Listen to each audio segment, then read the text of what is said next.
Good morning, or afternoon, or evening, whatever time you may be tuning in to the newest episode of Graffiti Park Radio. We have Dan and your host, Anika Jones, here. Hey, hey. And today we are joined with a very special guest, Mr. Cody. How's it going? Hey, good morning. How's everybody doing out there? I'm doing good. I'm very close to Daniel's knee right now, so we're having a cozy also session. Next to somebody that you love and care about. Yeah, we hope. Yeah, you're an inch away from your person's knee. Graffiti Park Radio again here today. Cody, tell us a little bit about yourself. Well, good morning, everybody. My name is Cody Wombold, and I have a company called CKW Artistry. Basically, I'm a lifelong artist, muralist. I've tapped into many mediums over the years and got my start out here in Las Vegas very young, and kind of was fortunate enough to travel some and spend some time in the Caribbean. And then now I'm back in Las Vegas where I've been fortunate enough to link up with everybody at Graffiti Park and really fortunate to do some great work over the last few years. He's being very humble. Cody works with us pretty extensively. He has at least, I would say, probably 20 to 30 murals throughout Las Vegas done through the repertoire of Graffiti Park. And then on his own, he's a very accredited artist, muralist, tattoo artist, sticker maker, stencilist, whatever you want to get into. Cody nails it all. And so, Cody, I'd like to kind of open up this first one. Is what was the first medium you got started in? What got you started in art and made you realize that you are the savage that you are? Yeah, so I appreciate that. You're very kind. No, I just, I definitely like to mix it up and keep things interesting with as form of mediums and what my subject matter is and compositions, and just it's something that I really I think it keeps my mind moving, is just branching out and doing a lot of different things. With that being said, pencil drawing and sketching was definitely my very first love. I was a very active kid out here growing up, and then I kind of got plucked out of Vegas and onto a little island in the Caribbean. And a lot of the things I did out here didn't translate. And so I really started focusing on drawing and like developing ways to draw things that I could see around me. My dad was an artist growing up, so I kind of had that. There was already in the household, there was already art. So it was very easy for me to kind of jump in and be like, hey, this is something I can actually do. So pencil drawing, and then coming back out here for a couple years of high school, and just taking your basic elective art classes. Nice. And really doubling down on those basics. And the pencil fundamentals they're always going to be there no matter what medium you work in. I think that it's very important to have that basis, because then you really have a basis that you can succeed in wherever you're going to go. So pencil work, color pencil work, learning the ways of color and how harmonies work together and all that. It was just a very exciting thing as a child and as a youth for me, that kept my mind occupied, And again, very fortunate to have grown up in a place like Vegas, where art is it's always been pretty at the forefront out here.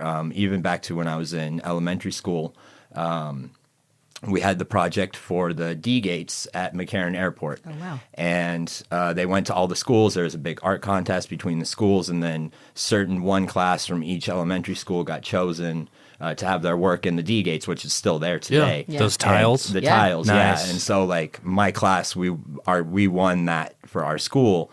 So even from a young age, like, I've had the exposure of having my art on a scale where it's like, hey, this is something that's real. It's something that is a reality to, base your life work on, That's so cool. Do you remember what city? Because aren't they different cities? Yeah, the one that we have is Sydney. And nice. It's not my That's drawing. awesome. It's not my drawing, but I did. We all helped color the tiles. Nice. It was a massive, really big project. I think in 1995. Wow. Nice. That's And so if cool. you're It's still there. listening from elsewhere and have not been to Harry Reid International Airport, That's it. and when you get off the tram going to the D gate, there are these tiles with different cities, and you can tell that they commissioned a bunch of students to do that. That's so very cool. It's pretty cool. Very awesome, That's awesome.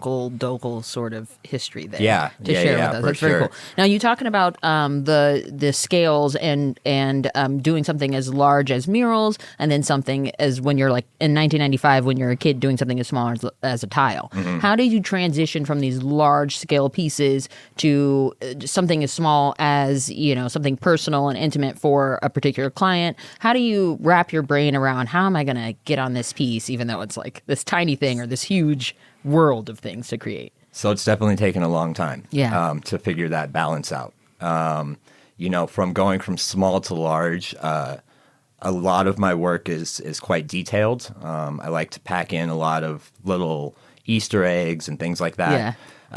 So bringing that to a large scale, especially for like my younger years, I used to do all of my murals and still do some, but all of my murals by hand with brush. I've only been really using cans and spray paint in my murals for about 4 years. That's insane. Nice. So that's kind of a new medium. Okay. And so with that, that's freed me to get grander on scale. I see. By doing it with brush, where you have control over the detail, getting like these huge gradients on a 10-foot wall is like, it's a process in its own, I can imagine. Whereas with a can, you can really like spend an afternoon, get those gradients in, and you're good to go, So I think that was the hardest thing, was learning how to translate my smaller drawings and then make them big and still impactful to the eye, Okay. but without having to cram all the little tiny details. Right, okay, What's necessary in the piece and what's not. And speaking of those necessary details, this man's surrealist sort of artwork is unbelievable. Like I was looking at your appreciate entire that. catalog of everything from what you draw to what you paint to just everything that you've done over the years, and it's incredible. Where did you gather that sort of surrealism sort of inspiration? Like flowy and colorful. Exactly, very much so. Yeah. All right, so when I was 16, I moved back to the Virgin Islands. I moved back and forth between Vegas and the Virgin Islands quite a bit when I was a kid. My mom was very set on, this is where I want to spend my life, and so I got tagged along. I love Nice the place. Caribbean. Yeah, Yeah. St. Thomas, Not beautiful a bad place to be. Yeah. But one thing that I was fortunate up is my family had inherited an art gallery from another family friend of ours, and we were actually located in the birthplace of Camille Pissarro. He is a famous French impressionist. He's not necessarily known as much as your like Van Goghs and Cézannes or like Monet is, but Pissarro was pretty much like, I consider him the grandfather of Impressionism. He was the guy who was getting everybody to go outside and paint. A lot of people were stuck in their studios and didn't really want to go out and interact with other artists.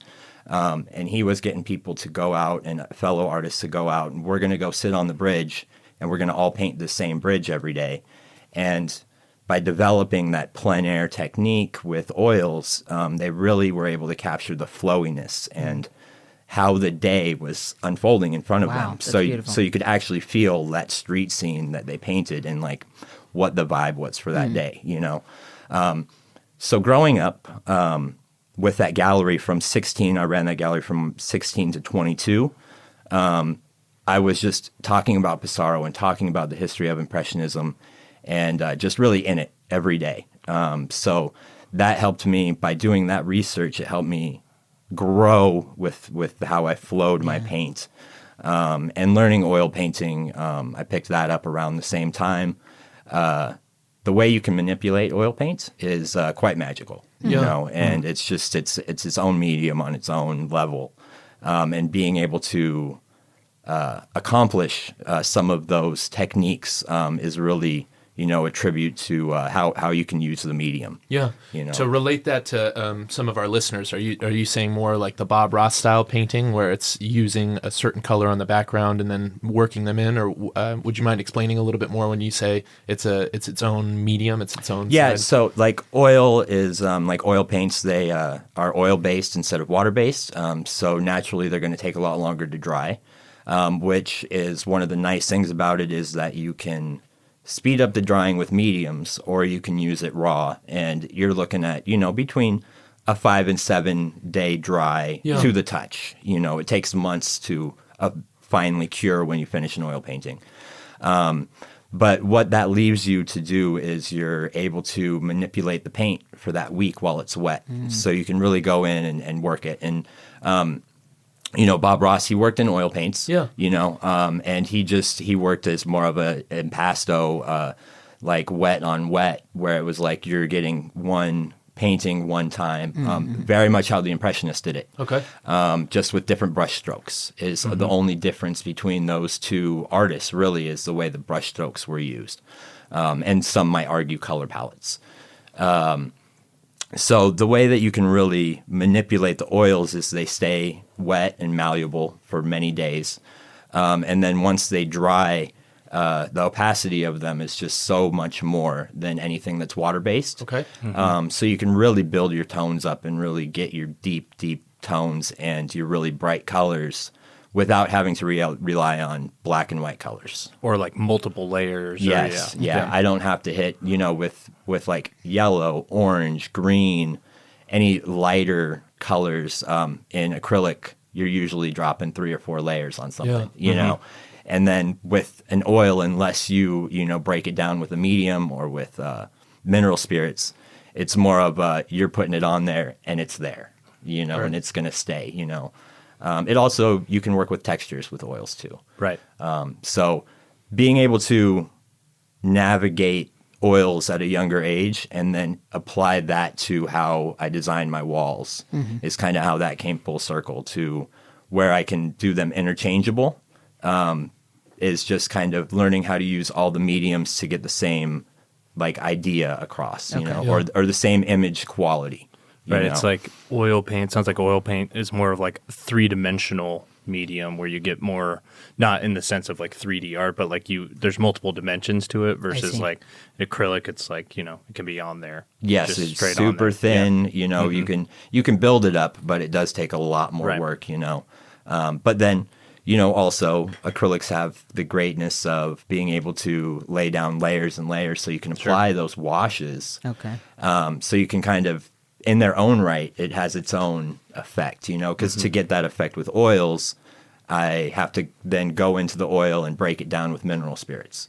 And then that will give me a wash that I can put over a dried layer and tint it without painting over it, So it's just a lot of nuance, and learning those nuances. A lot more lengthened process works to get the final product. For sure. Yeah. For sure. So while you're curating or I guess running this gallery, are you working on developing your own style and still drawing and doing your personal work during that same time? Yes. Yeah. I was fortunate enough to basically kind of finish high school with homeschool. I had a few credits left when I moved back down to St. Thomas, so we wrapped those up and I got my diploma, and that was like the first year of running the art gallery. And then once school was out of the way, I was able to really kind of just focus on painting. We had, at that time, I think about 27 artists that we represented at the gallery. That's awesome. Many of them did live in the Caribbean, and if they didn't live there at the time, they had in the past. So everybody was connected to St. Thomas in one way or another. So it was very awesome to be able to work with all these other artists. And especially, as a teenager, I just tried to absorb everything I could. And the art scene was booming in that time in the Caribbean, This was before Park West was on the cruise ships. Okay. There was still a lot of demand for people that would go on a cruise ship, and they would go on each island and hunt out local art. Okay. Nice. Where, nowadays, not to knock anybody, but there is an auction on the ship for art. I see. So you can just get all your art right there on the ship and then use your vacations as your vacation time rather than kind of looking for the local art. There's only one gallery in St. Thomas at the moment today, whereas at that time there was probably 15. Wow. All in the downtown area, incredible. all with multiple artists. And it was a great time to be in that community and just learning so much at a young age, because it definitely, being such a small island in a small community, it really gave you that sense of everybody was doing something together, and we were all kind of learning together and figuring it out together. Yeah. No matter our age or skill level, we all had the same goals of just painting and trying to figure out, navigate being an artist for a living. Absolutely. Sure.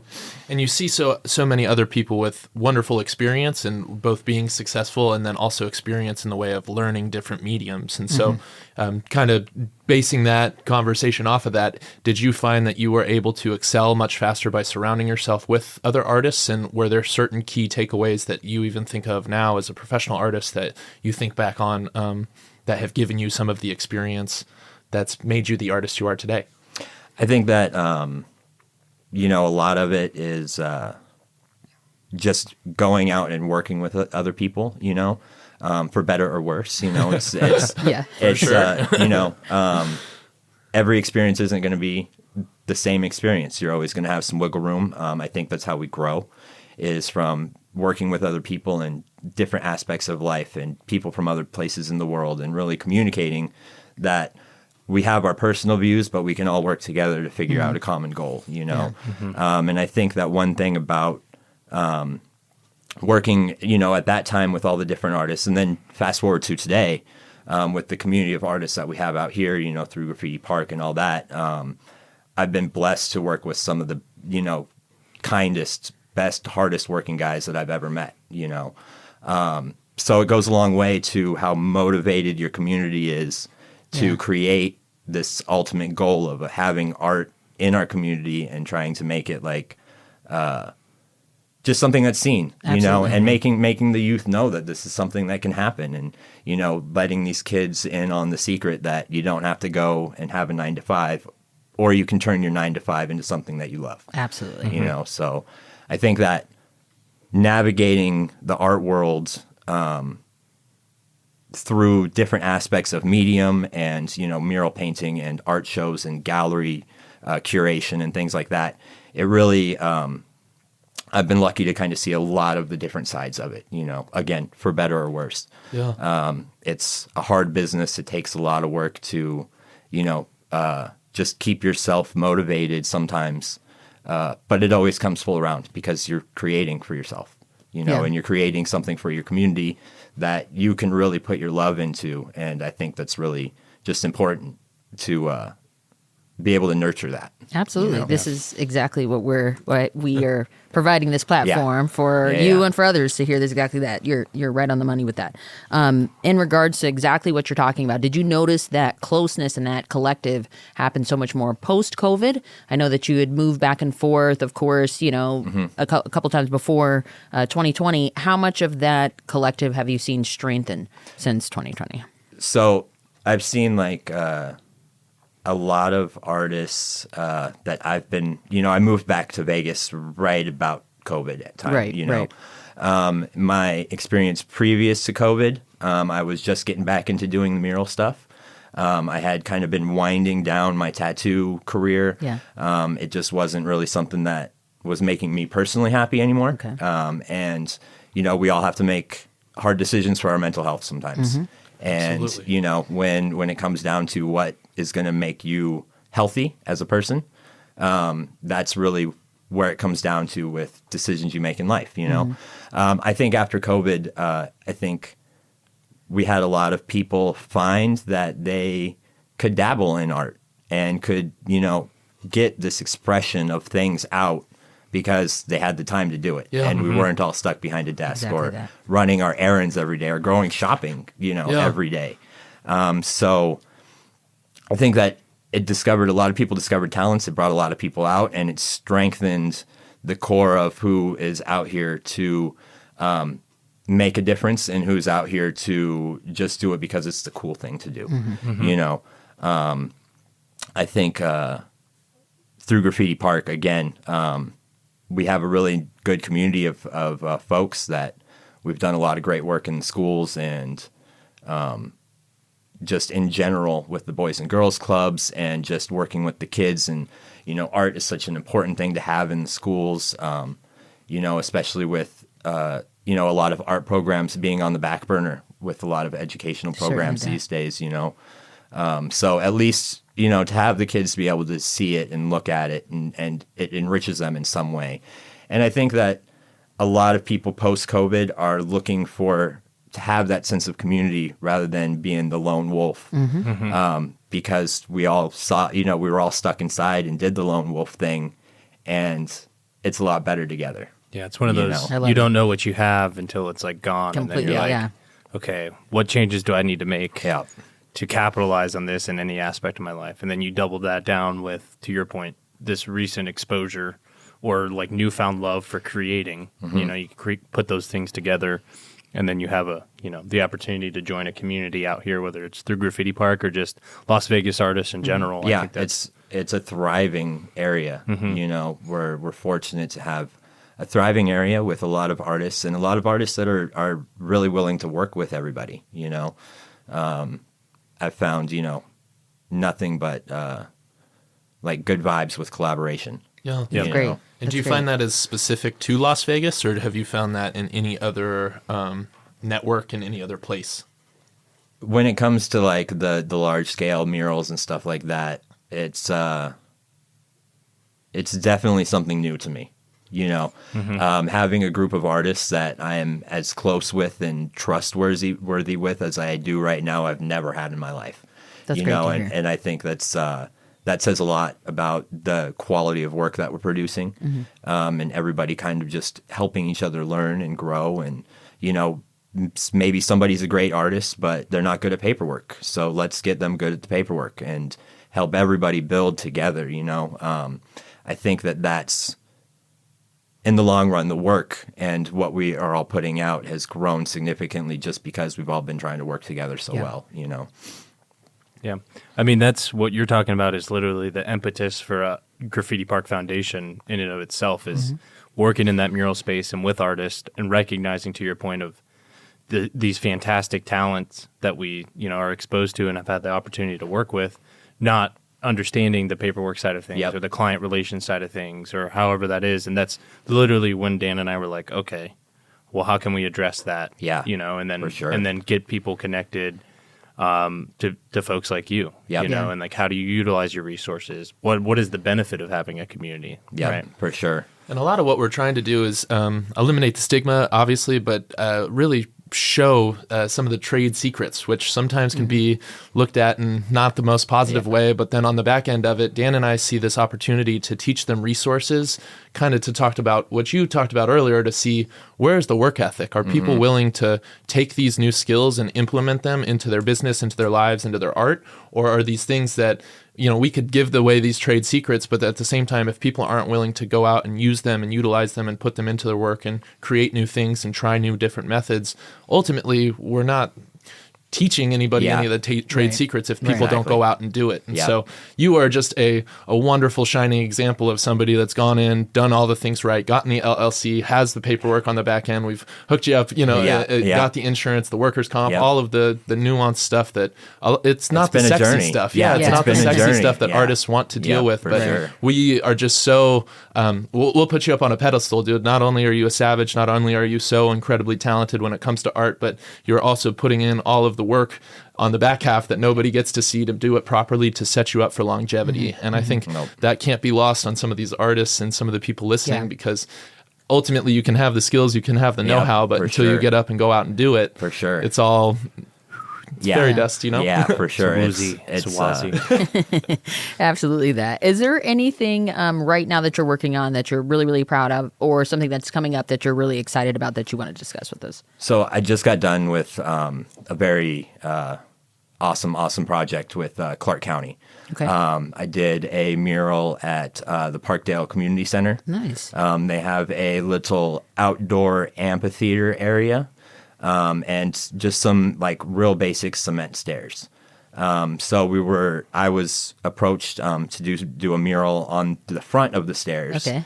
And I talked them into letting me do the whole thing. Okay, so that's awesome. I wrapped the stairs with this real cool mural. But really the cool things about that project was the community engagement and working with the kids over the summer in the program and having the kids' artwork directly influence and also directly be involved in the mural. Yeah, that's great. We built a little 3D neighborhood that directly reflected the neighborhood that they live in. Oh, wow. And everybody colored their own houses however they wanted, and then we built it in 3D. And then literally built a little neighborhood with a road. Everybody put their houses with trees. We did it all out of paper. So I used those houses for one section of the mural. Okay. So all the colored houses correspond with the mural. I love it. So the kids can literally pick out when they walk by. They can be like, "That's my house." That's I love it. That's awesome. Oh, that's awesome. And then I also did a small chalk festival. I'm really big into doing chalk artwork. It's super fun. It's a great way to get out for a full day and just kind of hang out with the community, talk to people, and do something cool on the ground that, people see chalk and they think of using chalk to make tic-tac-toes when they're a Right. kid, and to see what, artists bring out with the chalk is amazing. So it was fun for the kids. And again, what we did was I was trying to be something engaging that would keep them involved, but also get feedback on how they felt about their neighborhood and what was important for them to see in their community. Yeah. And then I kind of took those pieces from the chalk art and elevated them into what the mural turned into. Okay. Wow. So it came really full circle of working with the kids in the program, working with everybody at the community center. They have a senior center there where I got to know everybody that was there in the senior center. That's great. Because I was there early in the morning painting, trying to beat the heat. Yeah. But yeah, overall, it was a very important project for me just because of how much community engagement I was able to have and, really interact with the people of that neighborhood to give them something that was meaningful for them. I can put what I want to see there, but is that really a mural that community is looking at? That's amazing. So Very reflective. That's awesome. Man, it's cool. We got to go check those out. I love Check it. those out. So, Cody, if someone is interested in finding you or learning more, where can they go? Well, I do have Instagram, CKW Artistry, or I do have a website also, which is very bare bones, but it's getting there. I finally just got it launched a couple months ago. Website is ckwartistry.com. Awesome. But yeah, it's a couple places there that you guys can reach out and check my work and stuff like that. I'm getting ready to do a big post about that Parkdale community on the website. It'll be on the homepage about that whole project. Awesome. We will also shamelessly plug, if you are interested, feel free to swing by Graffiti Park, our lead location next week. Cody will be teaching one of our free rolling class series on stretching your own canvas. Free to attend if you are interested in meeting Cody in person or just swinging by and learning more on how to use your resources. It's going to be a great way to learn how to save some money on some canvases and doing it your own. I'm a firm believer that you build something yourself and you're going to have that little bit of extra durability and oomph behind it, So, Absolutely. Awesome. By doing the canvases, it's going to be a fun class. Awesome. For sure. And if you are interested in learning more about Graffiti Park, you can find us at graffitipark_LV. Thank you for tuning in to another episode of Graffiti Park Radio. Cody, it has been a pleasure. Thank you guys so much. It's been great. This is fun.